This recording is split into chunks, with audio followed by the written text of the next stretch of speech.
नाम सभी संगत को जय गुरु जी। हम संगत जी, मैं आपको अपना एक सत्संग शेयर कर रही हूँ कि हमारे घर के सामने यही गणेश जी के दिन चल रहे थे, कुछ साल पहले की बात है। तो हमारी एक नेबर है, वो हमारे यहाँ पे ब्लॉक में जैसे कभी भी ऐसा नहीं हुआ कि जैसे पहले जमाने में होता था कि एक कटोरी में डाल के कुछ दे दो या ले लो। तो वो लास्ट डे जो गणेश विसर्जन का दिन होता है, तो उसने हम दो चार नेबर्स को ऐसे ही कीर्तन के लिए अपने घर में बुलाया। तो उसने मुझे भी बोला कि भाभी कल ना कीर्तन है, आप आ जाना इतने से, और थोड़ा सा लंगर प्रसाद होगा। तो हम लोग उसके यहाँ चले गए। जब मैं घर आने लगी तो कभी भी ऐसा नहीं हुआ कि हम लोग वहां से कुछ लेकर आए या कुछ ऐसा है। और उस दिन मेरी बेटी इंटरव्यू के लिए गई हुई थी। उसने बड़ा मुझे बहुत इंसिस्ट करके ये बोला कि भाभी आप ना स्लीपी के लिए ना कुछ प्रसाद लेके जाओ। मैंने उसको बहुत मना किया, मैं नहीं कहूँगी, तुम ना मुझे प्रसाद मत दो, पता नहीं कितने बजे आएगी, तो ये ना हो कि वो पूरी उड़ी ना खाए। तो उसने ना बहुत जबरदस्ती मुझे कुछ प्रसाद दे दिया, जो गणपति जी के वहां पे प्रसाद था उसने मुझे दे दिया। कभी हमारे यहाँ पे किसी का बर्तन ऐसा आया नहीं, तो ये सोच के नेक्स्ट डे जब मैं किचन में काम कर रही थी, तो मुझे पता नहीं समझा कि मैंने कभी भी जिंदगी में मखनी दाल अर्ली मॉर्निंग नहीं बनाई। तो उस दिन पता नहीं कैसे क्या हुआ कि मैंने मखनी दाल सुबह बनाना रख दिया, और मुझे खुद हैरानी भी हो रही थी कि मैंने ऐसी कभी दाल भी बनाई सूपी के वाली। तो जब मैंने बनाई तो मैंने मन में ये मेरा आया, मैंने कहा चलो मम्मी की कटोरी मेरे पास है। मैं कभी भी अपने ब्लॉग में आज भी नहीं ऐसे जल्दी जाती, लेकिन उस दिन क्या ऐसा हुआ कि मैंने कहा मैं ना उसको अभी के अभी ना उसकी प्लेट और कटोरी दाल डाल के दे आती हूँ। मैं ना बहुत भूल जाती हूँ चीजें। जब मैं उसके यहाँ पे देने गई तो उसने मुझे बताया, मैं उसके यहाँ पे ही चली गई। मैंने उसको आवाज भी नहीं लगाई, फोन भी नहीं किया, मैं उसको डायरेक्टली देने चली गई। तो उसने मुझे बताया कि भाभी कल रात को तो अच्छा गणेश जी का वो हुआ, मेरा तो हॉस्पिटल ही पहुंच गई रात को। मैंने कहा क्या हुआ? कहती भाभी ऐसे स्टमक पेन, तो हो सकता है कि ज्यादा कुछ खा लिया, फ्राई लिया। तो मैंने कहा अच्छा कोई बात नहीं। तो मैंने उसको बोला चल कोई बात नहीं मम्मी, गुरु जी का जल प्रसाद पी लो या जो भी है, तुमने प्रसाद खाया है तुम ठीक हो जाओ, वो भी गुरु जी की संगत ही है। तो उसने कहा भाभी हाँ कोई बात नहीं।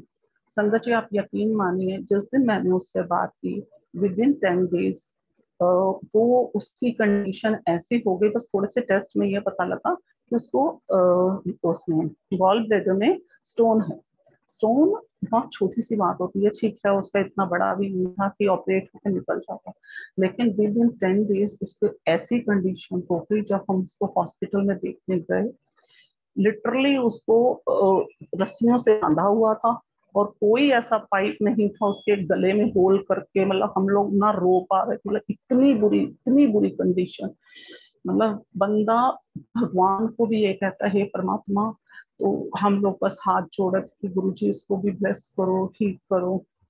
बस हम लोग हॉस्पिटल से होके घर आ।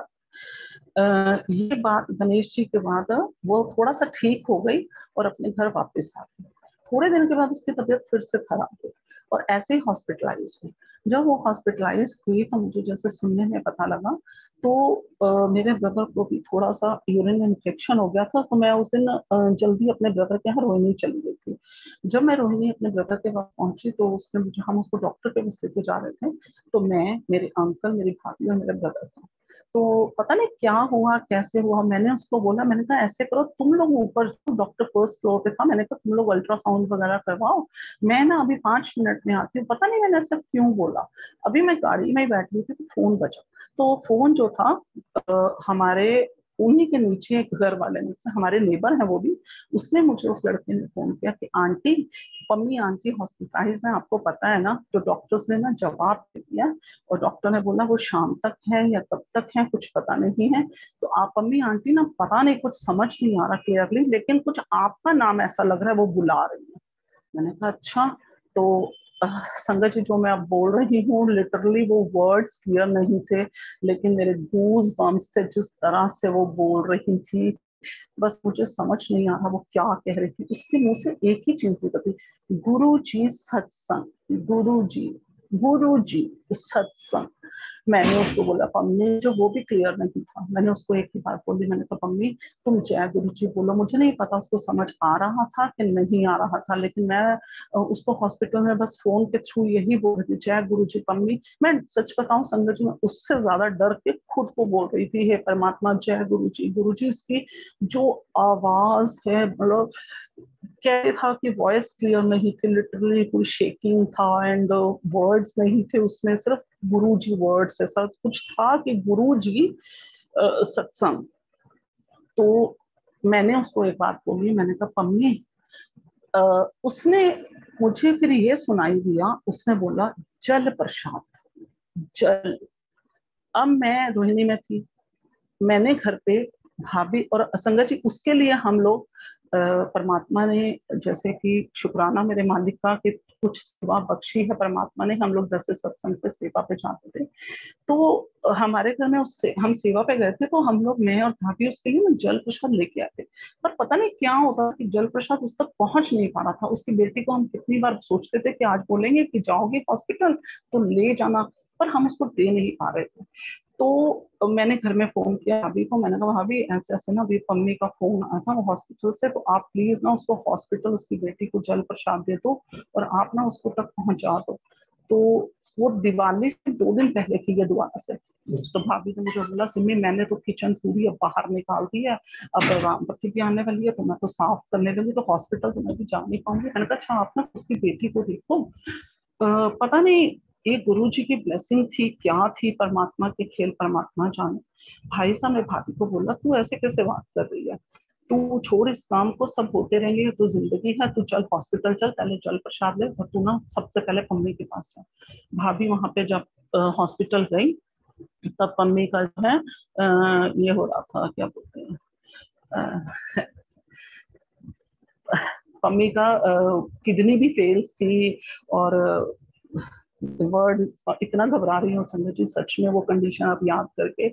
पम्मी को उसके लिए लेके गए हुए थे, तो भाभी ने बोला कि उसके बेटे को बोला कि जय ऐसे कर, ये जल प्रसाद है, वो भी गुरु जी का सत्संग अटेंड कर चुका था, तो उसने बोला आंटी डॉक्टर्स अलाउ नहीं करेंगे, तो भाभी ने बोला तू ऐसे बोल कि एक ड्रॉप लेके सिर्फ उसके होठों को गीला कर देना, बाकी जल प्रसाद चाहे तू वापिस उठा लाना, तू ना उसके होठों को गीला कर दे, बस एक बार पम्मी को एक बूंद ड्रॉप उसको लगा दे। यकीन मानिए संगत जी, जैसे ही जिसको डॉक्टरों ने यही कहा था कि हाँ डायलिसिस हो रहा था उस समय पंकज उसका, और डायलिसिस के दौरान पम्मी को कोई भी वाटर से रिलेटेड आपको नहीं दिया जाता, तो लेकिन उसने उसको ड्रॉप को उसके होठों पे लगा दिया। जैसे पम्मी 10 दिन लगाए उसने वापस जान उसको तबीयत खराब होने पे, वो ड्रॉप उसको विद इन 1 वीक वापस ऐसे लाया, ऐसे लाया, ऐसे लाया कि गुरुजी ने उसको ऐसा ब्लेस किया उस ड्रॉप ने, गुरुजी के जल प्रसाद में, कि पम्मी डेली जिसको रस्सियों से बांधते थे, जिसको इतने हो सके धीरे धीरे, वो बिल्कुल जितनी क्रिटिकल थी, डॉक्टर ने सिर्फ शाम तक का टाइम दिया था, वो धीरे धीरे रिकवरी होने लगी उसकी, और 10-15 दिन के बाद वो ठीक होकर घर आ गई। तब उसने घर आकर मुझे बाद में बताया, और उसने हाँ ये भी बोला, घर आकर उसने हमें बताया, कहती है भाभी जब मैं ज्यादा सीरियस थी, मेरी आंखों के आगे एक ही चीज आ रही थी, बाद में उसने बताया कि आपको मैं बोलूं कि गुरु जी का जल प्रसाद और गुरु जी का सत्संग करवाना है आपके यहाँ, गुरु जी का जल प्रसाद और एक माता रानी की चढ़ाई, आप सब मेरे लिए दुआ कर रहे हो, गुरु जी से मांग रहे हो, कभी मुझे कुछ दिखाई नहीं दे रहा था उस अंधेरे में, बस मुझे गुरु जी, और वो पता नहीं कैसे वो जल प्रसाद के लिए, मैं तो अनकॉन्शियस थी, लेकिन मैंने जब मैं उसको देखने भी गई थी, तो मैंने जब ये जल प्रसाद वाला हुआ था उसने पिया था, तो मैंने लिफ्ट में रोते रोते अपने मन में सोचा था पम्मी पिया ना तूने जल प्रसाद, अब तू कहीं नहीं जाती, जितना मर्जी रही हॉस्पिटल में, अब नहीं तू जाएगी कहीं, तू यहीं रहेगी। तो गुरु जी की एक एक बूंद में, जल प्रसाद में इतनी बड़ी बरकत है संगत जी, ऐसे ऐसे चमत्कार कर देते हैं। आज मम्मी जब भी अपनी बालकनी में खड़ी होती है, तो कई बार वो सत्संग के दौरान कहती है कि, और उसके बाद जब उसके घर में ठीक होने के बाद गुरु जी का सत्संग हुआ, तो उन्होंने अपने नेबर्स की किचन में सारा लंगर प्रसाद जो भी सेवा पे तैयार हुआ था, लेकिन जो उसके रूम में जहाँ गुरु जी की गद्दी रखी, गद्दी के ऊपर जो सबूत था पूरे राजमा के अच्छी तरह से, जैसे गुरु जी ने राजमा खाने ऐसे पूरा भोग लगा हुआ था। लंगर एक साइड तैयार हुआ था लेकिन वो पूरा पन्नी के यहाँ पे लगा हुआ था। तो गुरु जी बहुत शुक्राना, आपका अनंतम शुक्राना। जैसे आपने आप सभी को ब्लेस करते हो, मैं इतना जानती हूँ परमात्मा आप हम सभी आपके बच्चे हैं। बहुत बहुत शुक्राना। आज मम्मी को इतने साल हो गए, छोटी छोटी प्रॉब्लम्स आती हैं तो उसको, लेकिन गुरु जी वो एक ही बात बोलती कि भाभी जी गुरु जी है ना मेरे साथ में, तो सबके साथ है, मम्मी घबराना। और जैसे मम्मी को गुरु जी ने ब्लेस किया और बिल्कुल ठीक है, वो वैसे उसको थोड़ा हंसने की बहुत ज्यादा आदत है, जैसे वो खिलखिला के परमात्मा उसको खुश रखता है, ऐसे सभी को, और उसको भी रखे और सभी को रखे। बहुत बहुत शुक्राना गुरु जी, बहुत बहुत शुक्राना, आपने उसको भी ब्लेस किया, क्योंकि सभी संगत को आप परमात्मा अपने चरणों में, जो आपके चरण शरण से जुड़ गए, वो तो आपका तो पता नहीं हम कितने पापी हैं जो नहीं आपको इतनी अच्छे से आवाज लगा पाते। लेकिन जैसे माँ बाप की अपने बच्चों के ऊपर एक ओट होती है, ऐसे ही आप हमें रखते हैं संगत जी, ऐसे ही गुरु जी इस कलयुग में एक कवच बन के हमारे ऊपर है। तो परमात्मा अपनी इस चरणों से, अपने इस शरण में हमें अपने रखना, चरणों से प्रीति जोड़े रखना, क्योंकि अगर हम भटके नहीं परमात्मा कहीं, बहुत भटकने के बाद यहाँ पर आए हैं, तो इतना कृपा का हाथ रखना, हमारी बाह पकड़ लेना दाता, बस हम सभी को ब्लेस करना। और बहुत बहुत शुक्राना गुरु जी, बहुत बहुत अनंतम शुक्राना शुक्राना शुक्राना। जय गुरु जी।